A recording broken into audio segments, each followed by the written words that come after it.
ভজনিতায় গো রাধে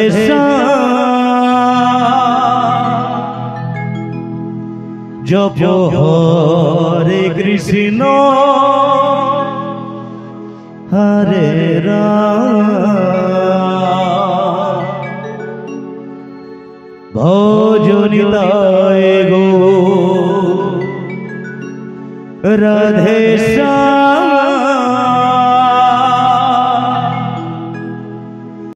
নমস্কার বন্ধুরা, আশা করছি আপনারা সবাই ভালো আছেন। এখন আমি এসে গেছি গুজরাট কচ্ছ ডিস্ট্রিক্টে কটেশ্বর মহাদেবের মন্দির। এর আগে আমি গিয়েছিলাম মাতানা মঠ, নারায়ণ সরোবর, আর এখন আমি এসেছি কটেশ্বর মহাদেবের মন্দির। কটেশ্বর মহাদেবের মন্দিরের লোকেশনটা খুব সুন্দর, কারণ মন্দিরের চারিপাশে সমুদ্র। তো সমুদ্র এলাকার জন্য এখানের লোকেশনটা খুবই সুন্দর। আর এটা আমাদের দেশের পশ্চিমী প্রান্তের শেষ সীমানা। এখানে এসে আমার মনে হচ্ছে আমি যেন আমাদের দেশের একটা কোণা দেখে নিলাম।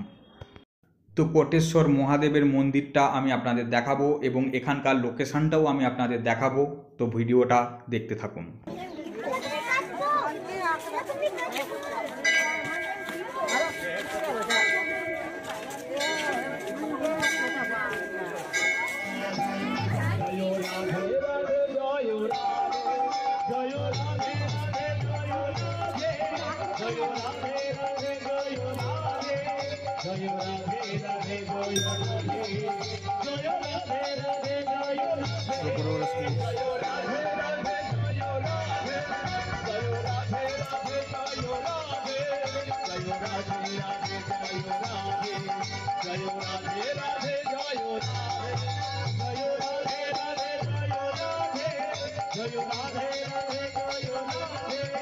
তো বন্ধুরা, আপনারা দেখতেই পাচ্ছেন এখানকার লোকেশনটা কত সুন্দর। রাস্তাটা কিন্তু সমুদ্রের উপরে বানানো হয়েছে। তো এই রাস্তাটা দিয়ে আমরা যাব, শেষে একটা মন্দির আছে। তার আগে এখানকার পুরোহিত মশাইকে একটু জিজ্ঞাসা করে নেব এখানকার কাহিনী বা এখানকার মন্দিরটা কবে স্থাপন হয়েছিল। তো কাহিনীটা আপনারা শুনুন পুরোহিত মশাইয়ের সঙ্গে। शिवलिंग की स्थापना ना त्रेता युग में हुई है दशानंद रावण के द्वारा। कैलाश में तपस्या के लिए भगवान को उन्होंने प्रसन्न किया था। भगवान ने वरदान मांगने को कहा था। वरदान में रावण ने मांगा था, हम सही आपकी भक्ति करना चाहते हैं, अब कैलाश छोड़िए, लंका विराजिए, हमें कोई जीव मार ना पाए, हमें अमृतों का वरदान चाहिए। भगवान ने अपने आध्यात्मिक शक्ति से उत्पन्न करके शिवलिंग दिया था लेकर लंका में स्थापना के लिए। लेकिन भगवान ने कहा था कि भूमि का स्पर्श नहीं करना, जहाँ स्पर्श होगा वहीं हम विराजमान हो जाएंगे। रावण भगवान को आकाश मार्ग से ले जा रहे थे। देवों को संशय हुआ, सोचे रावण अमर हो जाएंगे, सृष्टि कर्म में खामी कर देंगे। ब्रह्मा जी गौ रूप लेके कीचड़ में फंस गए थे। स्वयं भगवान विष्णु आके एक ब्राह्मण तपस्वी के रूप से गौ निकाल रहे थे, चिल्ला रहे थे गौ रक्षा के लिए। कोई नीचे सुनने वाला नहीं था। आकाश मार्ग से रावण भगवान को ले जा रहे थे। सारी देवों की कृपा थी, कान में शब्द पड़ रहे थे, कोई चिल्ला रहा है। आकाश के मार्ग में कोई दिखाई नहीं पड़ा। जब उनकी दृष्टि इस भूमि पे गई, देखा तो ब्राह्मण कीचड़ में से गौ निकालते दिखाई पड़े। सोचा गौ रक्षा धर्म है करके वो नीचे आए। एक हाथ में उन्होंने लिंग रखा, एक हाथ से गौ निकालने का प्रयत्न किया। अपनी बलबुद्धिया विद्या सारी लगा दी, लेकिन कीचड़ में से गौ निकाल नहीं पाए।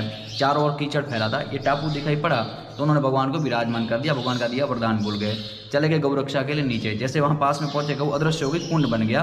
वो आज भी समुद्र के अंदर है, जिसे गया कुंड कहते हैं। रावण समझ गए देवों ने छल किया है। पीछे मुड़ के देखे तो एक लिंग रखे थे, वहाँ कोटि लिंग का दर्शन हो रहा था। समझ नहीं पा रहे थे कौन सा शिव हम लाए थे। ध्यान किया था आकाशवाणी वृंदे, भगवान शिव का वचन बोले। भगवान ने कहा था जहाँ रखोगे वहीं स्थापित हो जाएगा। रावण ने तप किया तो उनके तप के बल से जो दैविक माया रची गई थी सारी अदृश्य हो गई। एक रह गया तो उठाने का प्रयत्न किया। उसी समय उसकी उंगलियों से शिवलिंग दब गया। आज भी दबा हुआ शिवलिंग है, लेकिन रावण से नहीं उठाया गया। रावण चले गए तो देवों ने इनकी स्थापना की, प्रसिद्ध किया गया। रावण ने एक लिंग रखा था, कोटि लिंग दर्शन हुआ, इसलिए कोटेश्वर नाम प्रसिद्ध किया गया है। ऐसा ধন্যবাদ। তো বন্ধুরা, আপনারা গল্পটা শুনলেন। এটা হচ্ছে ত্রেতা যুগের কাহিনী। তো আমিও এখানে এসে অনেক কিছু শুনলাম কটেশ্বর মহাদেবের মন্দিরের সম্বন্ধে।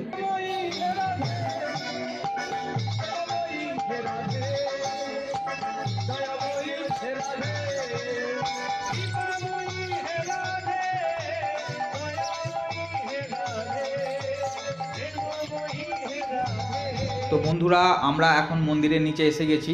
আর এই রাস্তাটা শেষে একটা মন্দির আছে, ওই মন্দিরটায় যাব দর্শনের জন্য।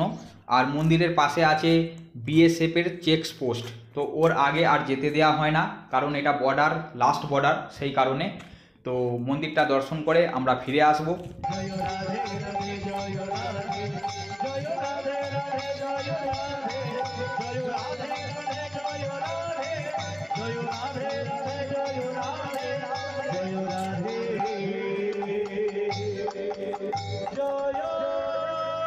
তো এখানে বসার জন্য ভালো ব্যবস্থা করা আছে। বিকাল টাইমে এখানে এসে বসে থাকলে খুব ভালো লাগে সমুদ্রের ঠান্ডা হাওয়াতে।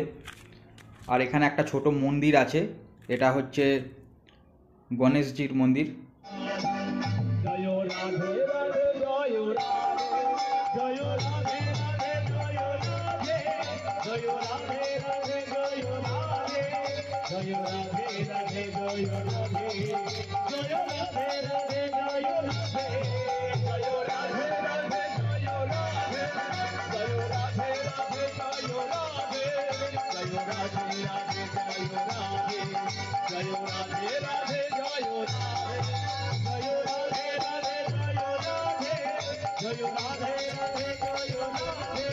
বন্ধুরা, এটা হচ্ছে গয়াকুণ্ড। এইটার বিষয়ে পুরোহিত মশাই ওখানে বলেছিল। তো গয়াকুণ্ড আজও আছে, আর খানিকটা সমুদ্রের নিচেও চলে গেছে। আর এখানে ছোট ছোট অনেক নৌকা রাখা আছে। আর এই সামনে একটা মন্দির, আর সামনে এটা আপনারা দেখতে পাচ্ছেন, এটা হচ্ছে বিএসএফের চেকপোস্ট। এর আগে আর যেতে দেওয়া হয় না, কারণ এটা শেষ সীমানা আমাদের দেশের। এরপর থেকে কিন্তু এখান থেকে আর যেতে দেওয়া হয় না। তো বন্ধুরা, ভিডিওটা আপনাদের কেমন লাগলো অবশ্যই জানাবেন। আর এরপরে আমি যাব লকপথ। তো লকপথের ভিডিও আমি আপলোড করে দেবো এই চ্যানেলে। তো চ্যানেলটা আপনারা সাবস্ক্রাইব করে রাখবেন। দেখা হবে আবার পরের ভিডিওতে।